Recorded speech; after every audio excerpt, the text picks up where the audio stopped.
Hi, my name's Mark. I'm one of the pastors here at Trillium. One of the things that I've learned over the years as a pastor is that people will forget what I say Sunday morning about as fast as I say it.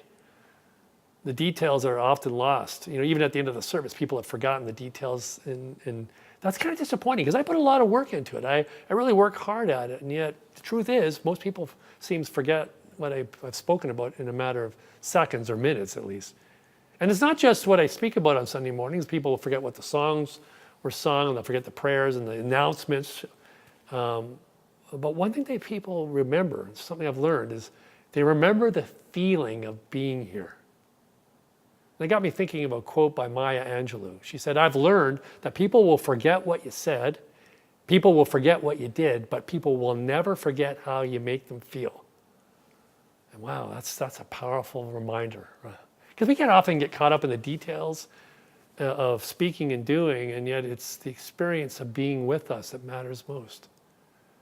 That's what people remember about me, is the feeling I create when they're in my midst.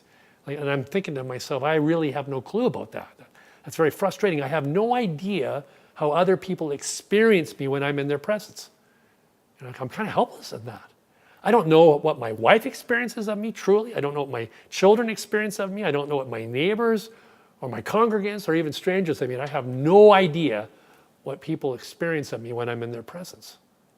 And yet I'm missing the most critical information on life. Because remember, it's not what you say and it's not what you do in life. It's how you make people feel that matters most.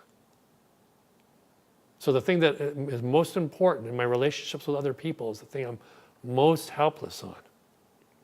People remember things about feelings. It's quite amazing how that happens. I remember talking to this young guy when I went to the bank. He was my customer service rep, and he was probably about 25. And when I went there, we got chatting away, and he knew I was a pastor, and he was curious about my work. And then he told me that he was a Roman Catholic, and he went to church every Sunday by himself. And here's a young male, 25, going to church by himself every Sunday. And I'm thinking to myself, wow, this is information I need to know about. And so we got chatting about it, and I asked him, why do you go to church every Sunday? And I was expecting some great epiphany or some great theological rationale or maybe some philosophical insight. He just laughed and said, I feel better when I go. I feel better when I go. I feel better when I leave than when I arrive. That's why I go to church every Sunday. Remember, it's not what people say and it's not what they do, it's how they feel. And this young man didn't remember so much what was said in church or what was done, but he does remember the feeling of being there, and it made all the difference to him.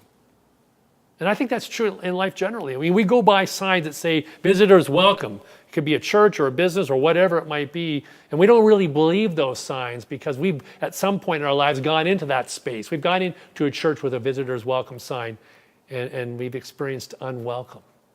Or we've gone on a trip and we've gone to visit people who have put on an invitation to come and visit, but when we get there, we recognize immediately that we're not really welcome there.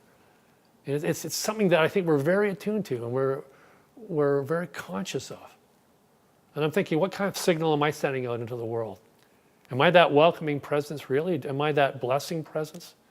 Am I that uplifting, celebrating presence in life that I hope I am? That's what I want to be, is a place of blessing to my neighbor around me. How am I doing? Don't tell me. But yet I want you to tell me. I need to know. Without that critical information, I can't make the adjustments, the adaptations, and the changes in myself so that I can be that person. I'm kind of cut off from the truth at the moment.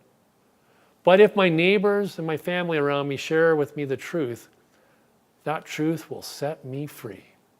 I'll be truly the kind of person I want to be with my neighbor, wherever I find them.